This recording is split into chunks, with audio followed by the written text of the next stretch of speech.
The Land That Time Forgot. That's right, folks. Dino Summer's continuing, and we're about halfway through it now. This marks the halfway point. It's either all uphill or downhill from here, depending on how you look at things. The Land That Time Forgot, based on a book, I'm guessing, because they've remade this a few times.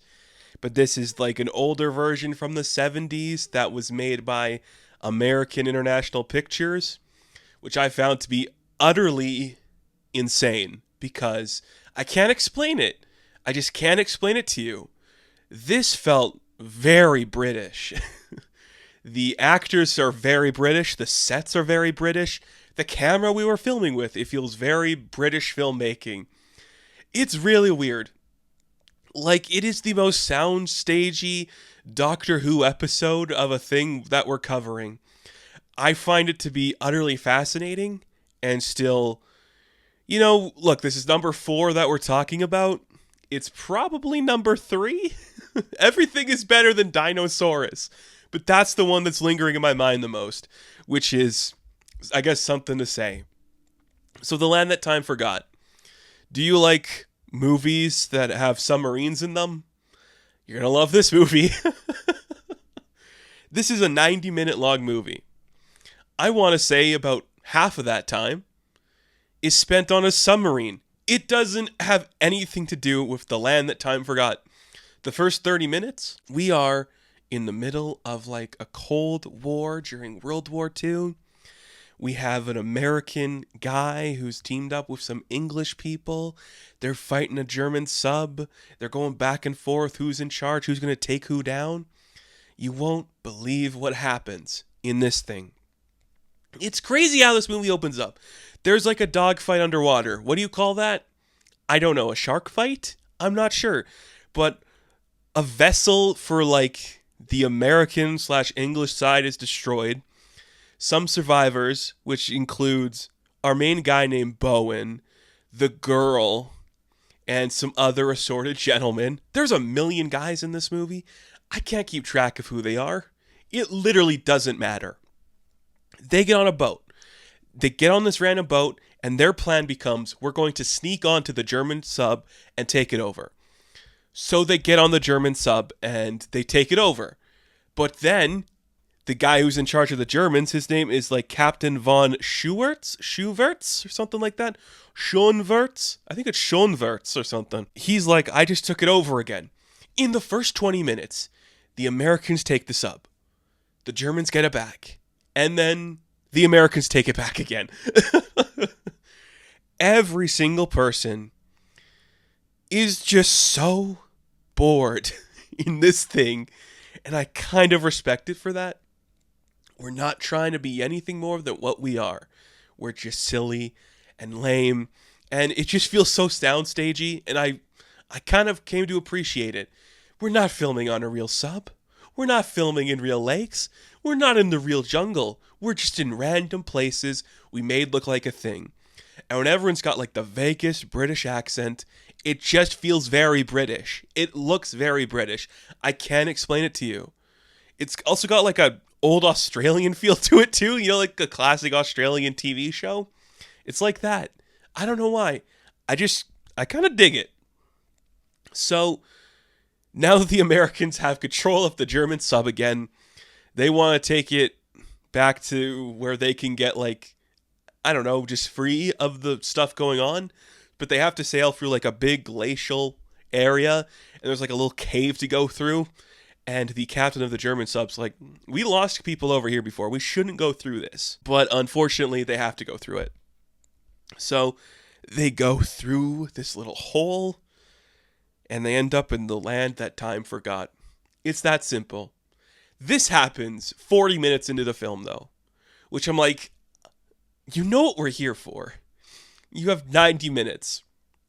Did we just have access to these submarine sets that we had to film a lot of the movie on them? That has to be it. That has to be it. And they get there and they just see like, that's dinosaurs. The lady in this crew, what is her name? Her name is Lisa Clayton. She has the thankless role of just explaining everything we're seeing. Even the German captain is just like, well, I know that type of dinosaur and I know what they are capable of. And I'm like, why would you know that? I'm sure back then you could have an interest in dinosaurs, but I don't think the general public was like very aware of the dinosaur. That feels like a concept that came with Godzilla, honestly. It was like people really interested in like old, big lizard shit. But whatever. Americans and the English/British and the Germans, they all decide to team up and figure out a way to get out of here. How's that going to go? Exactly as you'd expect. A lot of them are going to die. I think the time this book came out, and I've never read it and I can't confirm this, I'm guessing it was like during a very politically charged time in history. So the theming of these two people from different parts of the war teaming up to get out of this, external situation is probably more interesting back then. As it stands, with 2025 eyes, you just right away know who the people are that are going to die. Because you're like, yeah, this German asshole who's picking on this other guy, of course he's going to be the one to get bit, It's that obvious. But this is a dinosaur movie, so let's talk about the dinosaurs a bit. They look pretty good. It is very much practical effects. It is very much either prosthetics that they just like have like puppeted that don't really move. The pterodactyls look the worst. Or it's big rubbery suits. And I don't have anything wrong with these. Like, as we are seeing like the trajectory and like the way these have evolved since the 20s till now, these probably seem the most like fluid. They move the best. They don't look the best, but they move the best, which is something to celebrate for a thing like this. There are some Allosauruses, some Triceratops. Is there anything in the water? I can't remember if they get attacked by anything in the water. But they see a lot of dinosaurs. They look colorful and big. This is not a big budgeted movie. So it feels very like closed off. Like we're on sets and we just have like a really normal sized puppet in the background that we're reacting to. That's how all these movies do it. But I really noticed it for this one. Maybe the version of this movie I saw was edited for TV. I found a copy online. I won't say when or where or how. But it felt very like, oh, this was edited so you'd watch it on your television. And I don't know if this whole movie was filmed for that, but it makes sense. It's so closed off. And you just feel the walls everywhere. And there's nothing wrong with that. You got a budget, make the movie you have to make with that budget. It happens to the best of us. You got to work within your means, right? You just got to do what you got to do. Can't fault it for that. Honestly, you can't. But as the story progresses, they run into different versions of Proto-Man. And this has become a thing I didn't think was going to be a conversation piece as we did the Dino Summer. But we are now 4 for 4 with interpretations of the caveman/proto-human Neanderthal.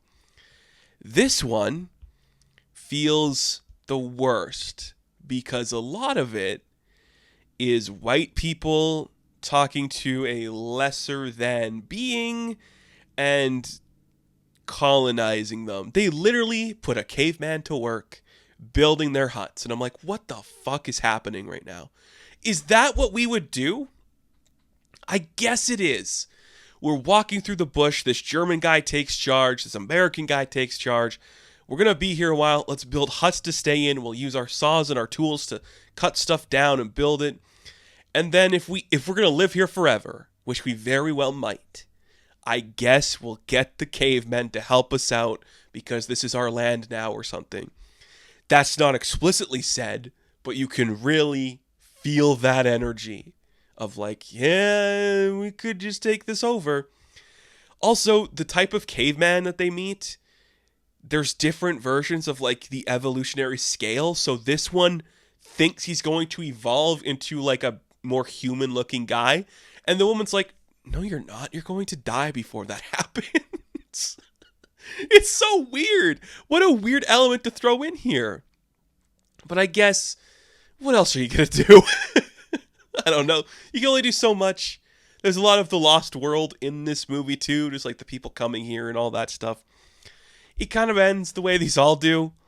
with a volcano, which again is Lost World inspired, and maybe this is the book that it's based on. I don't know. But there's a volcano, and then as things start to go awry, the German captain gets back to his sub. They're able to escape now, but Bowen and Lisa didn't get back to the ship in time, so he's trying to hold off his men and the other men from sailing away without them, but they can't get away. We see a lot of destruction on this set.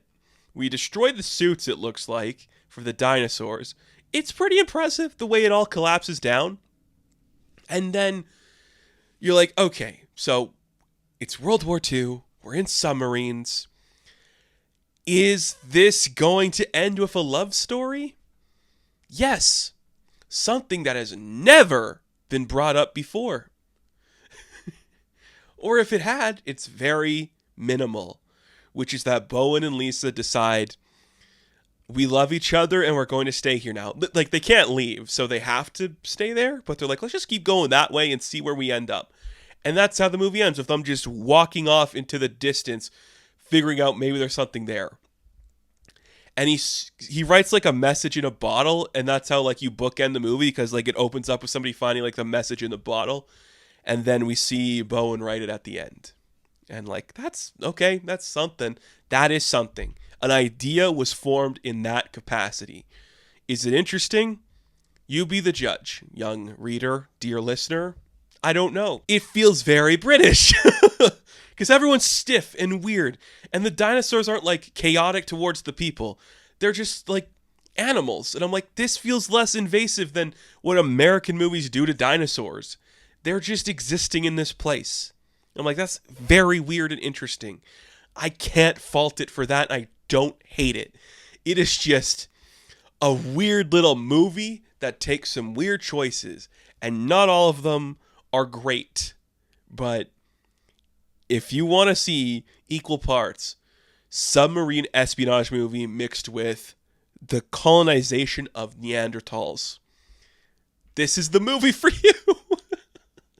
What a weird mixture of stuff. That's such a weird mixture. I don't know. I think what we learn later on is like we don't want to see soldiers in these situations. It's more fun when we have like normal people. You know, they're just going to shoot the problem. And they shoot it. They shoot a lot of guns at these creatures. And sometimes it gets bloody. They kill them, actually, now that I think about it. They kill a couple of the dinosaurs with guns. That's not something we see in these movies. Bullets are killing them. Because what else are you going to do? They have to survive. That's the land that time forgot. If I were to recommend any of these movies to you, I don't think this is one to watch unless you're like, I gotta get a weird fix on dinosaurs. It's very TV movie, but made like by the BBC in like the 80s, but it's from the 70s in America. I don't get it. I don't get it. What is happening? But whatever. That's this episode of Fantastic Tales. Tune in next week when we do another forgotten dinosaur movie. Thank you all for watching this video. Be sure to like and subscribe to the channel. As always, you can check me out on Instagram, TikTok, and Twitter. And of course, I will catch you in the next one. Have fun. Stay safe. Good luck.